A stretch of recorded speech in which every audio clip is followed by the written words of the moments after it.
En Hechos capítulo 16, versos del 23 al 34, dice así: después de haber azotado mucho a Pablo y a Silas, los echaron en la cárcel, mandando al carcelero que los guardase con seguridad, el cual, recibido este mandato, los metió en el calabozo de más adentro y les aseguró los pies al cepo.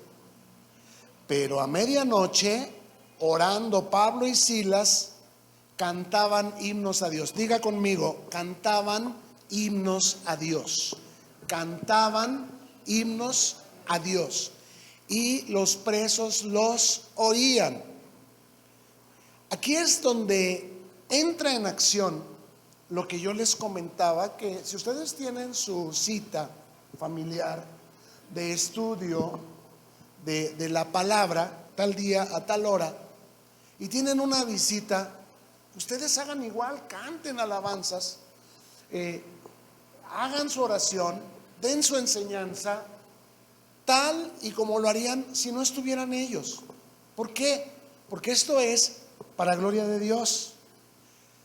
Es la única oportunidad que muchos de ellos tienen para ver cómo es una reunión cristiana. Es la única oportunidad que tienen para darse cuenta que donde 2 o 3 de nosotros nos reunimos en el nombre de Jesús, Él está en medio nuestro. Y aquí vemos que Pablo y Silas, a pesar de estar enfrentando una situación injusta, porque estaban presos, injustamente obviamente, y los habían azotado y además se habían ensañado contra ellos, mandándolos al calabozo que estaba más adentro y atándoles los pies con cadenas al cepo. Es decir, la situación no era para estar alegres. Pero ¿qué hicieron ellos? ¿Quién me dice? ¿Qué hicieron? Cantaban alabanzas y cantaban quedito: cállate, porque ¿qué van a decir? Los vas a despertar, es medianoche. ¿Lo hacían con discreción o lo hacían con normalidad? Si yo me avergüenzo del Señor, Él se avergüenza de mí. Pero si yo predico, la fe es por el oír, y mi hijo que no viene a la iglesia, ahí va a escuchar. El amigo de mi hijo que no viene a la congregación y que no quiere nada con Dios, pues ahí va a escuchar. Claro que nos podemos exponer a que nos rechacen y que digan: yo al ratito regreso, cuando terminen su reunión. Y pues ni modo, no era su tiempo. El que es de Cristo nos va a oír, el que no es de Cristo no nos va a oír. Pero así como las flores dan su aroma y la estrella da su resplandor, los cristianos tenemos que manifestar nuestra fe y nuestra devoción en una hora y en un día en específico de la semana. En cierta ocasión, estando yo en el aeropuerto, pues te llama la atención la vestimenta, la indumentaria tan especial que usan las personas que vienen del Medio Oriente, que traen así como su túnica, ¿verdad? Los árabes, su turbante. Bueno, esos son los hindús, traen turbante, pero estos traen así como una túnica larga, ¿verdad? Y eran las 6 de la tarde y agarra la persona que estaba ahí con su computadora, yo creo que venía de negocios o no sé, y se postra hasta el suelo, inclina su cabeza y empieza: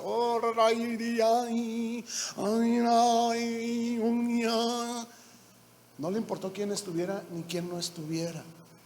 Esto es para testimonio a los que son incrédulos, que ellos no se avergüenzan de su Dios, que no se avergüenzan de su fe, que su compromiso con su Dios es sincero. Y nosotros vemos, bueno, que los judíos, siendo el 2% de la población mundial, tienen el 85% de las riquezas en el mundo. Siendo solamente el 2% en cuanto a población, tienen más del 80% de la propiedad económica en el mundo. ¿Y por qué es?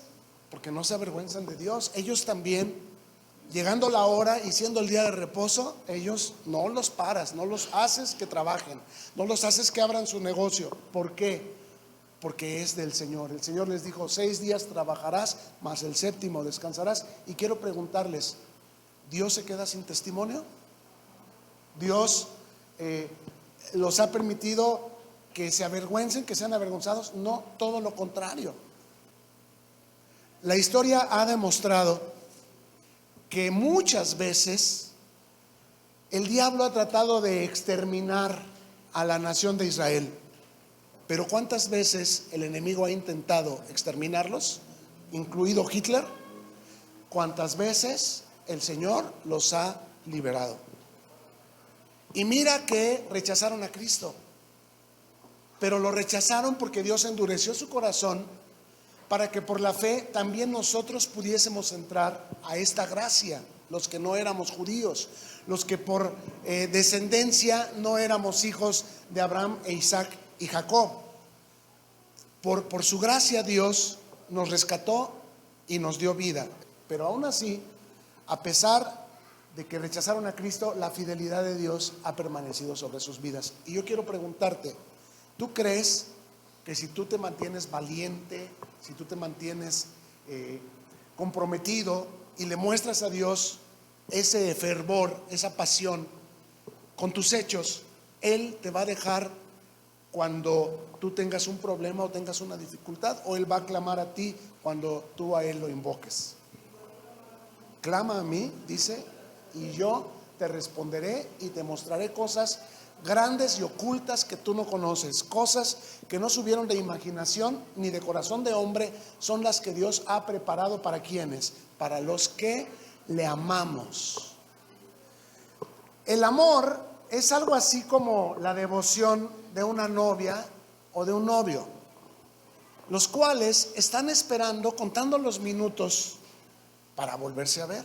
Igualmente nosotros debiéramos estar así de enamorados, o más, porque dice la Escritura: amarás al Señor tu Dios más que a tu padre, más que a tu madre, más que a tu novio, más que a tu novia, más que a tu hermano, más que a tu hermana, más que a cualquier otra persona en esta vida.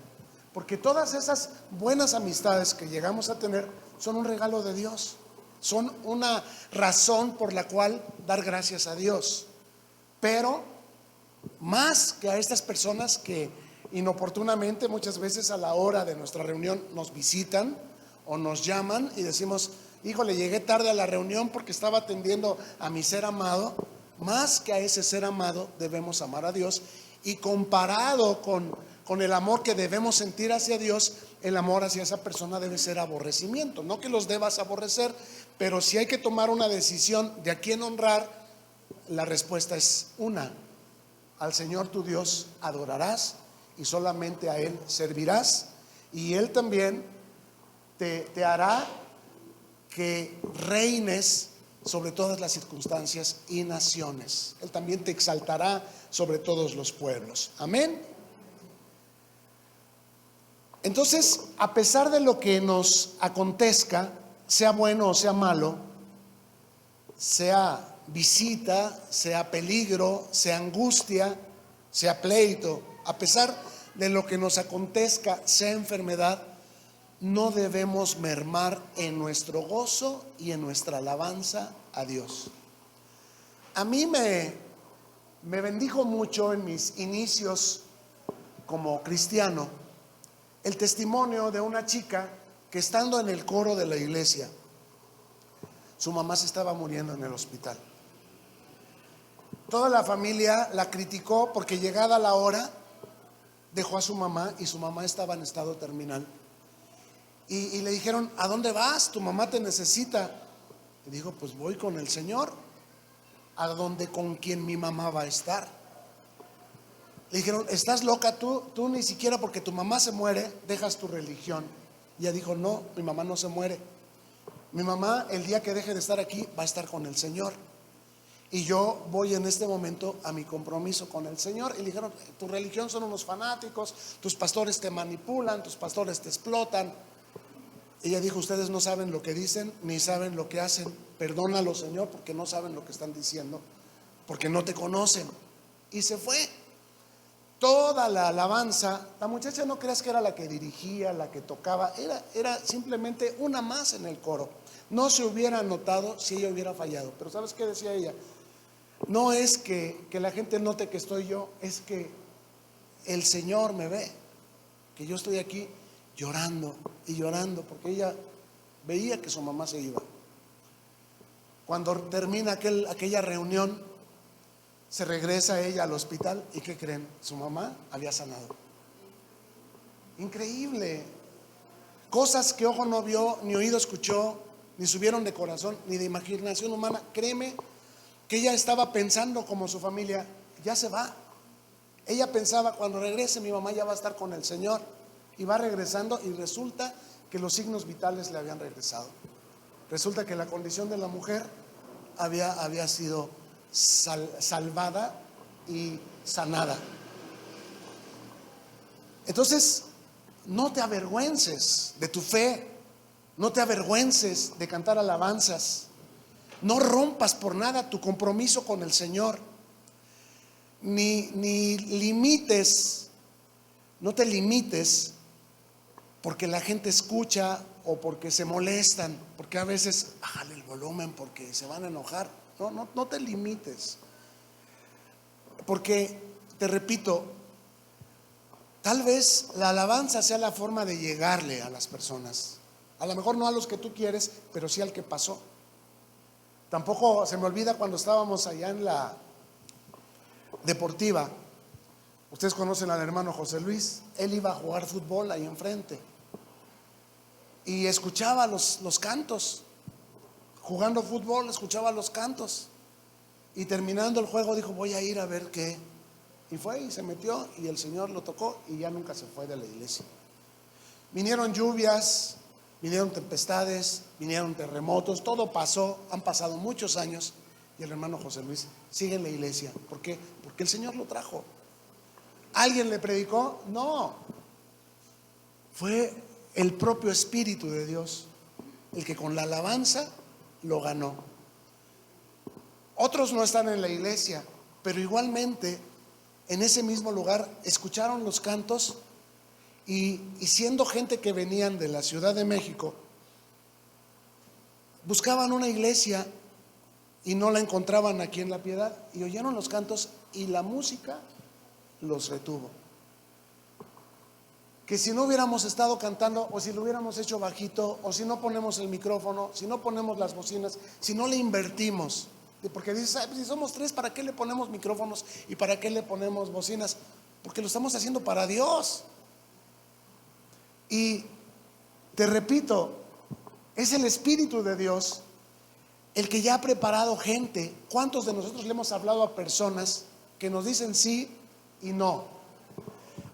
O que sí vinieron y que dijo su mamá que siempre no, porque hay quien dice, mi mamá no me deja, mi papá no me deja, y nomás no pudieron, porque tienen otros compromisos. Pero a los que Dios trae, le pisamos la cabeza al diablo y aquí estamos, ¿cierto? ¿Para qué? Para dar evidencia de nuestra fe. Nos dicen, ¿y qué te dan? Nada. Yo voy y doy. Y sigues yendo. ¿Y por qué no dejas de ir? Pues porque es mi vida, porque para mí el vivir es Cristo y el morir es ganancia. Pero mira cómo estás, todo enfermo, mira cómo estás, todo pobre, mira cómo estás que ni tu sombra te quiere seguir, nadie te quiere, mejor cómete un gusanito, nadie te quiere. Pero tú dices, no, es que para mí el vivir es Cristo y el morir es ganancia. ¿Y qué haré yo sin el Señor? Si con el Señor me va como en feria, imagínate sin el Señor. A continuación, este pasaje nos muestra que en la alabanza hay poder. Mire, el verso 26 sigue diciendo de esta manera: entonces, cuando Pablo y Silas cantaron alabanzas al Señor en la cárcel, a pesar de la hazaña con la que los habían tratado, de repente un gran terremoto sobrevino, de tal manera que los cimientos de la cárcel se sacudían y al instante se abrieron todas las puertas y las cadenas de todos se soltaron. No se abrieron solo las puertas de los cristianos, de todos los que estaban ahí. No solamente se soltaron las cadenas de los que cantaron, sino se soltaron las cadenas de todos los que estaban ahí. Entonces, esto nos demuestra que por causa de la salvación que Dios nos da, a los que lo alabamos, a los que no nos avergonzamos de Él, porque alabar es manifestar públicamente las virtudes de una persona a la que admiramos, en este caso es Dios. Y muchas veces esas virtudes las exaltamos con música. Usted es la culpable. ¿Qué está cantando? La admiración, el sentimiento, el deseo que tiene por una persona a la que admira, de la que quiere pasar más tiempo con ella. Y es la música siempre va a expresar nuestro sentimiento, sea que estás enojado, sea que estás contento, sea que estás preocupado. Tengo miedo de quererte y luego perderte y no tenerte, algo así, ¿no? O sea, disculpen que no me acuerde de las letras, tiene mucho que no las escucho, pero las cito con la intención que ustedes se den cuenta que como seres humanos fuimos creados con este performance, con este diseño, de que nos gusta la música, nos gusta la fiesta, nos gusta el bailongo, y que a veces no involucramos a Dios en nuestra vida, en este aspecto, y debemos hacer justamente lo contrario. No te avergüences de cantarle al Señor alabanzas, porque muchas veces es la música lo que va a abrir el oído de las personas. Y no te avergüences de tu boletín y compartirlo un día de la semana con tu familia, porque eso puede alcanzar a una persona a la que tú hayas invitado ex profeso para que estuviera contigo e iniciar tu reunión, o que por diosidencia, porque no podemos decir casualidad, se encuentra en ese momento ahí en tu casa, y es justamente la hora y el día que tú y tu casa sirven al Señor. ¿No lo dijo así Josué? Yo y mi casa serviremos al Señor. En el versículo 27 y hasta el 31 sigue diciendo este pasaje: despertando el carcelero y viendo abiertas las puertas de la cárcel, sacó la espada y se iba a matar, pensando que los presos habían huido. Mas Pablo clamó a gran voz diciendo: no te hagas ningún mal, pues todos estamos aquí. Él entonces, pidiendo luz, se precipitó adentro y temblando se postró a los pies de Pablo y de Silas, y sacándolos les dijo: señores, ¿qué debo hacer para ser salvo? Ellos dijeron: cree en el Señor Jesucristo y serás salvo tú y tu casa. En otras palabras, esto mismo que yo hago en mi casa, que yo hago en la cárcel, que yo hago en el aeropuerto, que yo hago en el hospital, esto mismo de no avergonzarme de mi Señor a mi hora y en mi día, no lo hagas tú tampoco. Esto mismo que yo y mi casa servimos al Señor puntualmente a la hora y el día, esto mismo hazlo tú también. Cree en el Señor Jesús y serás salvo tú y toda tu casa. Nosotros somos las cartas vivas, no escritas con tinta, sino con el Espíritu Santo.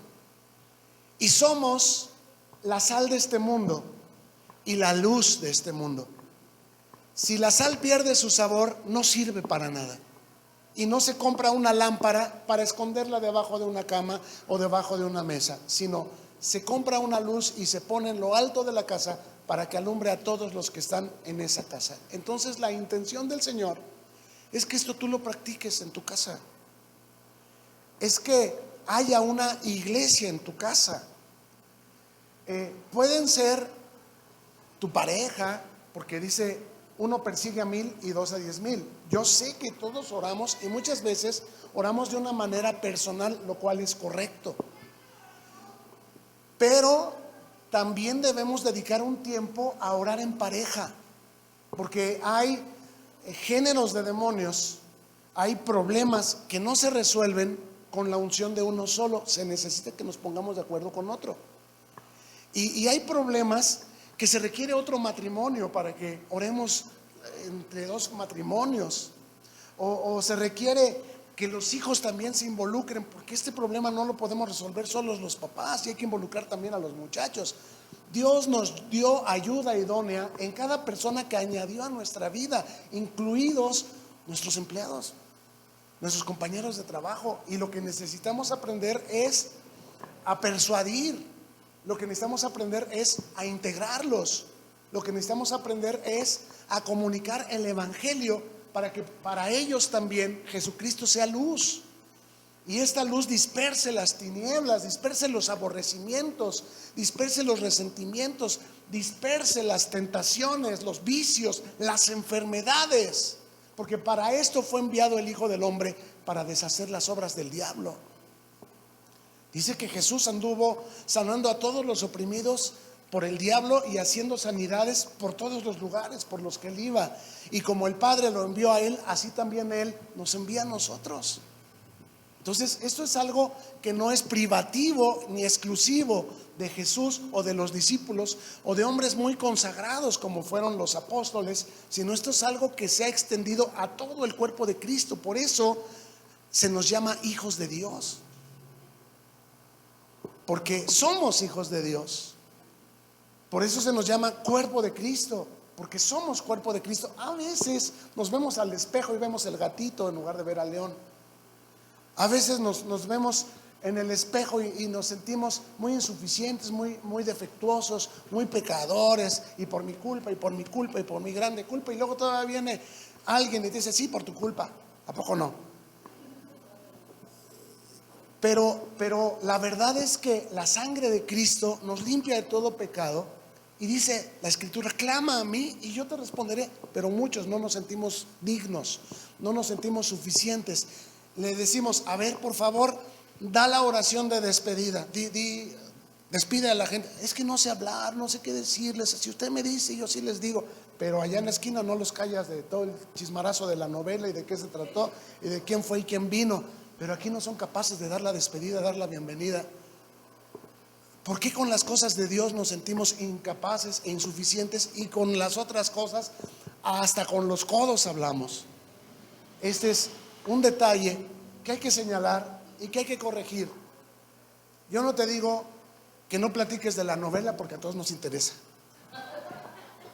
pero sí te digo que hables de Cristo, porque esto va a permitir que la luz entre a más hogares, la luz de Cristo.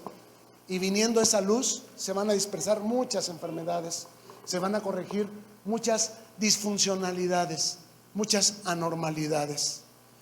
Eso es lo que pregunta con hambre y con sed de justicia el carcelero: señores, ¿qué debo hacer para ser salvo? ¿Y cuál fue la respuesta de Pablo y de Silas? Cree en el Señor Jesucristo, ¿y qué? Serás salvo tú y tu casa. Esto no es privativo de ti, esto te compromete a ser incluyente, principalmente con tu familia. No esperes que ellos se salven si tú no les hablas, o si cuando les hablas mal, o si cuando les hablas para reclamarles, para criticarles, para insultarlos, para sacarles los trapitos al sol. No, digo, sabemos hablar, pero lamentablemente nuestra boca está viciada conforme a los deseos engañosos de este mundo, y tenemos que nacer de nuevo desde nuestras palabras, nuestras actitudes. No ser nosotros la piedra de tropiezo para ellos, sino todo lo contrario, que ellos vean en nosotros la transformación de lo que Cristo ha hecho. Cree en el Señor Jesús y serás salvo tú. La salvación empieza por mí, pero yo quiero empezar con Él. Ya ves, dice que te quites esos colguijes, dice. Ahí dice la Biblia que no te vas a ir al infierno, te vas a podrir ahí, porque fíjate lo que dice el colguije. Dice: I love Satis, a Satán, ¿verdad? Que amas a Satán. Y empezamos queriéndoles imponer a ellos nuestra religión. Esto no es religión, esto es nuevo nacimiento, esto es unción, esto es buenas noticias. En otras palabras, buena onda, buena vibra. No es imposición, es persuasión. Dice el Señor que aprendamos de Él a ser lentos para hablar y lentos para airarnos y prontos para escuchar. Pero parece que nos dice al revés: primero hablen y luego averigüen. No, y mira que hablamos y hablamos feo, Y a veces hasta hablamos de porrazo, de golpe y porrazo. ¿Qué debo hacer para ser salvo? Cree en el Señor Jesús y serás salvo tú y toda tu casa. No esperes que tu familia se salve si no cambias tú. No esperes que tu familia te escuche si le sigues hablando de la misma manera. Tienes que nacer de nuevo para que puedas ver el reino de Dios. Eso es lo que le dijo Jesús a Nicodemo, y Nicodemo se fue por la tangente. Dijo: ¿y cómo puede un hombre siendo viejo entrar de nuevo al vientre de su madre? No te vayas por la tangente, Nico, le dijo el Señor. Me refiero a que hay que nacer del Espíritu y de la fe para poder comenzar a producir frutos dignos de arrepentimiento, y que estos frutos sean la sal que despierta la sed en la gente con la que convives todos los días. Es que tú no sabes dónde vivo, pastor, ni sabes. Mira, mi suegra es el anticristo y mi esposa es el 666. No, yo sí la tengo bien difícil. Y mi hijo es la llorona. Así dice uno: caray, pobrecito, ¿cómo sufres? Pues precisamente porque estás en una situación así de plagada de demonios, es por lo que Dios te puso a ti ahí. No para que seas vencido de lo malo, sino que con el bien venzas el mal. Pero tienes que comenzar con tu propia devoción. Muchos de nosotros tenemos que hacer nuestro devocional solos, porque nadie quiere venir, ni propios ni extraños, pero tenemos que persistir. Dice la Escritura: el que persevere hasta el fin será salvo. Pero lo más bonito es que después de un poco de tiempo de probar fidelidad, dice el Señor: si sobre lo poco eres fiel, sobre mucho te pondré. Al ratito ya viene uno, y al ratito ya vienen dos, y al ratito ya vienen cuatro. ¿Por qué? Porque es el Señor el que va trayendo a ti, que has probado fidelidad, las bendiciones. Amén. A veces que ni siquiera en los negocios sabemos ser consistentes ni constantes. Se los explico. Abres tu puesto de jugos porque dices: ya no soporto esta situación, todo está muy difícil, todo está muy caro, nadie me ayuda, voy a sacar mi puesto de jugos. Y lo sacas y no se te para ni una mosca. Bueno, todo lo puedo en Cristo que me fortalece. Mañana saco mi puesto de jugos y mañana tampoco se te para ni una mosca. Terminas por decir: no, para mí que esto no es de Dios. Y te quitas. Y el día que te quitaste, el micro que todos los días pasaba y que todos los días veía que ahí vendes jugos, y que dijo: me voy a esperar hasta que pasé por esa calle para ir a comprarme mi juguito. Y pasó, ¿y qué crees? No estabas tú. Dijo: entonces para la siguiente que se le antoja un jugo, ya no se va a esperar a ti, sino que donde lo encuentre, ahí se lo va a comprar. Y mañana que saques tu puesto otra vez, porque dices: no, sí hay que sacarlo, porque esto de una vez sí, 3 veces no, y esto de las 10 de la mañana y otro día a las 12 del día, no, tengo que sacarlo. Y lo vuelves a sacar, otra vez no se te paran las moscas. ¿Por qué? Porque no fuiste consistente, no fuiste constante. A veces así le pasa también a nuestra fe, que muy fácilmente declinamos de las metas que nos proponemos, cuando claramente la Escritura nos dice: todo lo puedes en Cristo que te fortalece. Pero dice: las promesas se heredan por medio de la paciencia. Si tú tienes paciencia y perseveras, vas a ver materializada la promesa de la provisión de Dios. Alguien diga amén. Dice el verso 32: y le hablaron la palabra del Señor a él, se refiere al carcelero, y a todos los que estaban en su casa. Vuelvo al punto inicial.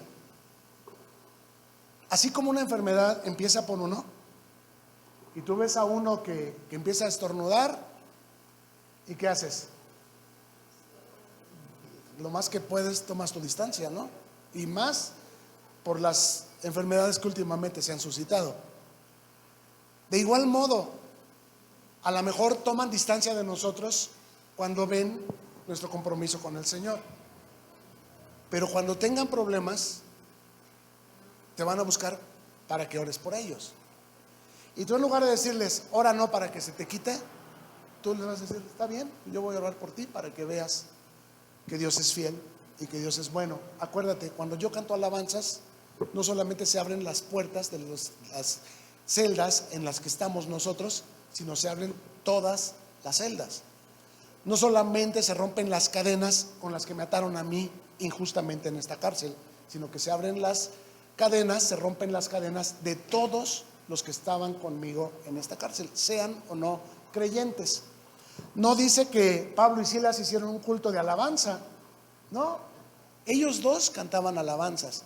No dice que los demás comenzaron a aplaudir y a cantar, no, dice, los otros ¿qué hacían? Los oían, ¿cierto?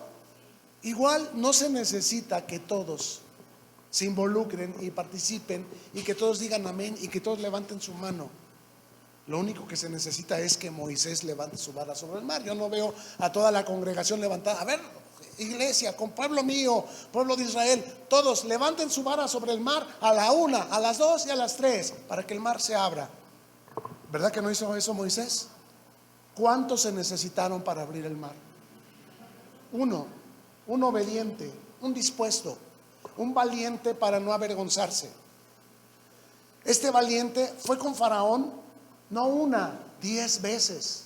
Dios respaldó a Moisés con 10 plagas en contra de Faraón para demostrarle a Faraón que Dios estaba con Moisés. Y tú dices, híjole, pero esta persona está bien dura de corazón, ni para qué ore por ella. Pues con más razón. El que ha endurecido su corazón ha sido Satanás, para que no deje ir a su hija, a su esposa, a la iglesia, a la congregación. Pero tú y yo, dice el Señor, clama a mí. Con uno que clame, el Señor nos responde y muchas celdas se van a abrir y muchas cadenas se van a romper. Denle una ofrenda de aplausos al Señor.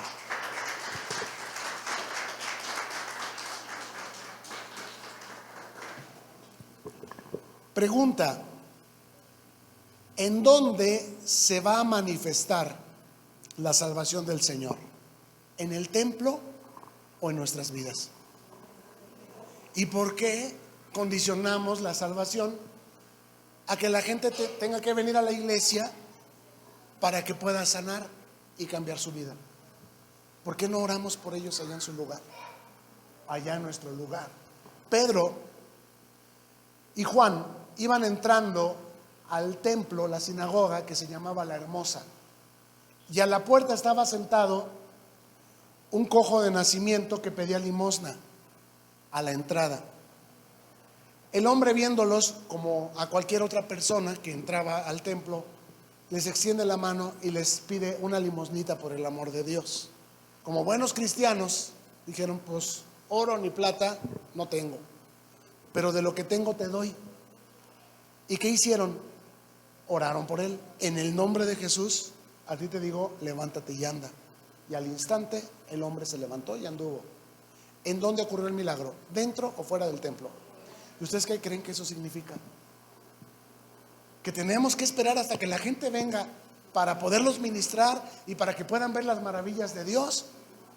Ahora, ¿se necesitó que Cristo mismo viniera y sanara a ese cojo o bastó con Pedro y Juan? ¿Y dónde está Pedro y Juan? Aquí. Pablo y Silas, aquí, cantando alabanzas en nuestras dificultades y problemas, en el hospital, en la cárcel, allá en la comandancia porque nos detuvieron. Todo lo podemos en Cristo que nos fortalece. Yo voy a cantar alabanzas aunque se enojen, aunque digan que estoy loco. La palabra de la cruz es locura para los que se pierden, mas para los que se salvan es poder de Dios. Hay gente que no entiende por qué vienes desde tan lejos. ¿Por qué gastas en camión lo que no es comida o bebida que tú necesitas tanto, ganando tan poco y estando tan desatendido por tu propia familia, por tus propios hijos? Pero tú dices, ¿y a dónde iría yo? Yo necesito el pan vivo que descendió del cielo. Yo necesito el favor de Dios. Y si me quedo aquí no gano nada, mi condición va a seguir igual. Pero si voy, mi mente va a cambiar. Y yo sé que tanto el artista está golpeando esa piedra con su martillo y su cincel, que un día le va a sacar la piedra o la obra de arte que está escondida en ella. Dicen, tanto va el cántaro al agua hasta que se quiebra, pero este cántaro no se va a quebrar. Este cántaro va a terminar convertido en una obra maestra del gran escultor que es el Señor Jesucristo. Sigo leyendo, verso 33. Y él, tomándolos en aquella misma hora de la noche, les lavó las heridas y enseguida se bautizó con todos los suyos. ¿Qué acto es el que sigue a la fe de los creyentes? El bautismo. Pero, ¿qué pasa con el bautismo que me aplicaron mis papás? Bueno, ese bautismo no lo decidiste tú, fue una imposición de la fe de tus papás. Tú y yo nacimos en una religión porque era la religión de nuestros padres, no fue nuestra decisión. El cristianismo sí es nuestra decisión.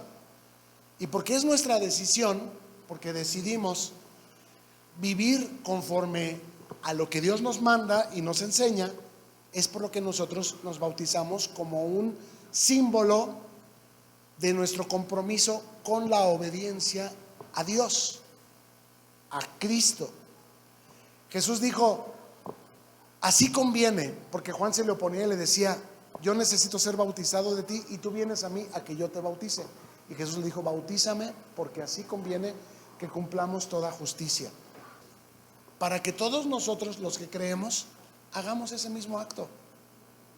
No que salgamos del agua y era un sapo y salió convertido en un príncipe. No, ni era un dinosaurio chiquito y salió convertido en un Godzilla. No, sino es un acto de nuestra fe en el Evangelio, que así nos lo manda, y de nuestro compromiso a que de aquí en adelante queremos que nuestra vida sea conforme al reino de Dios, conforme a la palabra de Dios. Entonces, aquel hombre, su fe no era de pacotilla, no era provisional, no era algo que ahorita es y al ratito deja de ser. En ese mismo momento dijo, yo me quiero bautizar. Y él y toda su casa. Y mire, a veces está la controversia de si los niños se deben bautizar o no. Yo creo que no, por el principio que les estoy comentando, que aquel bautismo que recibimos de niños fue una imposición de la fe de los padres sobre los hijos. Si alguien se va a bautizar, debe ser en edad adulta y consciente, entendiendo que es su propia decisión y es su propio deseo de comprometerse a vivir su vida conforme a los principios de Cristo. Obviamente, previamente, la persona necesita conocer cuáles son esos principios. Nadie se sube a un camión si no sabe a dónde va, ¿no? Yo he visto a la gente ahí en el bulevar y pasa un camión y yo digo, pero ¿por qué no se fue? Entonces, ¿por qué me contestan? Porque vio el letrero de a dónde iba el camión y no iba a donde él quería ir, ¿no? Igualmente, nadie se debe bautizar sin saber qué es lo que está haciendo. Y muchas veces esto ocurre, que la gente se bautiza porque le dijeron que si se bautiza su matrimonio va a mejorar, su salud va a cambiar, su vida va a ser infinitamente superior, y ninguna de esas cosas acontecen. ¿Qué ocurrió después de que el Señor se bautizó? ¿A dónde lo llevó el Espíritu? Al desierto. No lo llevó a Cancún, no lo llevó a Puerto Vallarta, ni siquiera a Mazamitla. Lo llevó al desierto a enfrentar a Satanás, a un tiempo de escasez. Y no vino Satanás y le dijo, oye, si eres hijo de Dios, ¿por qué Dios te tiene en estas condiciones? ¿No le dijo eso Satanás? Porque mira qué hambre tienes 40 días y 40 noches aquí, te vas a morir, alma de Dios. ¿Cómo es posible que permitas que Dios, tu Padre, si fuera tu Padre, si yo que soy malo no permito que mis hijos pasen una circunstancia así, ¿por qué este Dios que es tu Padre y que es bueno sí permite que tú pases por esta? ¿A poco no le dijo eso el diablo? Parafraseado, pero se lo dijo. ¿Y qué le contestó Jesús? No solo de pan vivirá el hombre, sino está escrito de toda palabra que viene de la boca de Dios. Entonces lo que es importante es que no te subas a un camión si no sabes a dónde va.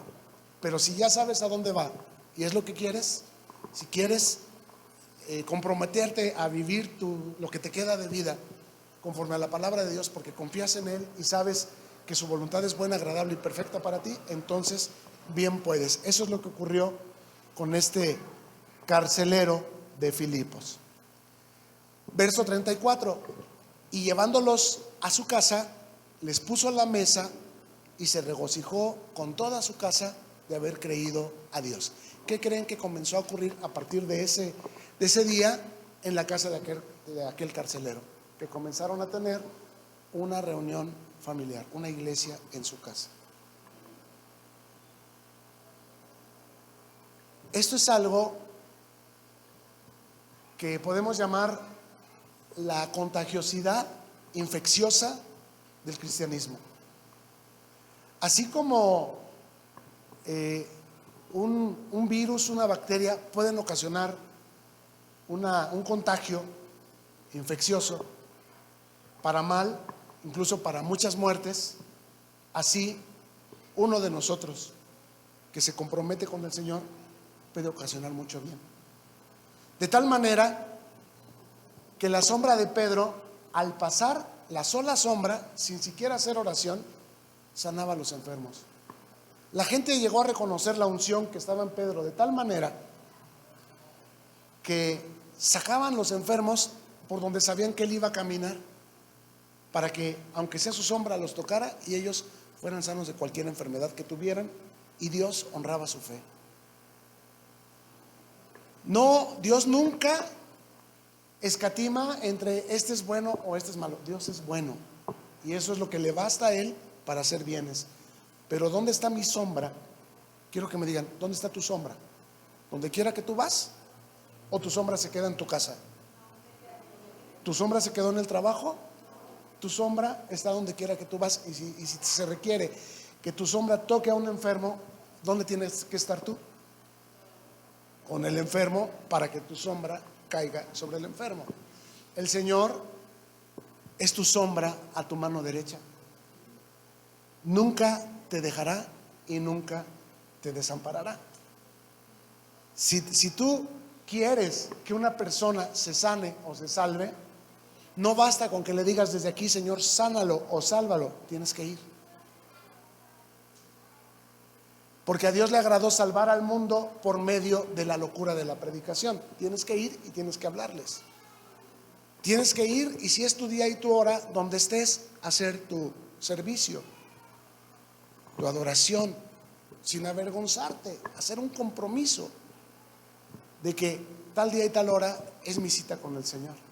Y te aseguro que este amor mutuo va a crecer, porque todos los días a las 6, ¿sí saben cuál es la hora de los novios? La hora del romance, las 6 de la tarde. A las 6 de la tarde, cuando empieza a caer el sol, los novios empiezan a preparar, a perfumar, a lavar los dientecitos, a limpiar el zapato, porque a las 7 hay que ir a verla, hay que prepararse. Y los dos están con el corazón que cada vez les late más, porque están enamorados. Empezaron viéndose un día y se cayeron bien. Dijeron, hay que vernos otra vez. Días después o semanas después se volvieron a ver y se cayeron mejor. Dijeron, hay que vernos más cerca. Tengo una fiesta con mis amigos, me gustaría que vinieras. Va a haber un convivio con mi familia, me gustaría que vinieras. Y poco a poco esos lazos se van haciendo más estrechos, más firmes, más sólidos, hasta que ya es algo de cada tercer día o del diario. Pero no porque es del diario deja de ser algo que te causa sudor en las manos. No porque es del diario deja de ser algo que causa que tu presión arterial aumente, tus palpitaciones. Todo lo contrario, conforme va llegando la hora, tú ya vas deseando salir. Ya pues, hombre, ya va a ser, es viernes, ya hay que salir. Y hoy voy a dar la vuelta, hoy vamos a ir al cine, hoy vamos a tomar un café. Hoy es diferente a todos los demás días. ¿Me explico? Igualmente, cuando tú comiences esta intimidad con Dios, esta amistad con Dios, este darte un tiempo con el Señor, tú y tu casa, y después tú y las personas que estén en tu casa, y a ellos también les guste la onda. Va a haber a los que les gusta, va a haber a los que no, pero de esta manera comienzas a ser más como Jesús, porque Dios dijo, hagamos al hombre a nuestra imagen. Y cuando Dios dijo hagamos al hombre a nuestra imagen, pues el hombre no tenía una idea de cómo era Dios, porque a Dios nadie lo ha visto, más el Hijo lo ha dado a conocer. Y lo que nosotros vemos de Dios en la persona de Jesús, cuando Jesús se hizo hombre, pues es que Él fue un discipulador. Entonces, cuando Dios dice hagamos al hombre a su imagen y semejanza, Dios está pensando en nosotros como discipuladores. Así como el pecado entró en todos los seres humanos por causa de Adán y de Eva, porque fue Eva la que le compartió a Adán, así también a Dios le agradó, por medio de la locura de la predicación, salvar a todo el mundo por medio de cada uno de nosotros. No te equivoques, baby. Dios escogió el lugar en el que tú te desenvuelves. Dios escogió cada circunstancia por la que tú has pasado. No son coincidencias, son diosidencias que te han formado y te han forjado para que tú seas una bendición. No solamente para que recibas bendición, sino para que también des de gracia lo que recibiste de gracia. Por favor, pongámonos sobre nuestros pies y vamos a dar gracias al Señor por su buena voluntad para con cada uno de nosotros, que es que seamos más a la imagen de Jesús y menos como éramos nosotros. Gracias por llegar al final de este video. Oramos que te sea de provecho y que lo puedas compartir con quienes tú sabes que les bendecirá también. Suscríbete y no te olvides de darle like. Hasta la próxima y mientras tanto, que Dios te bendiga.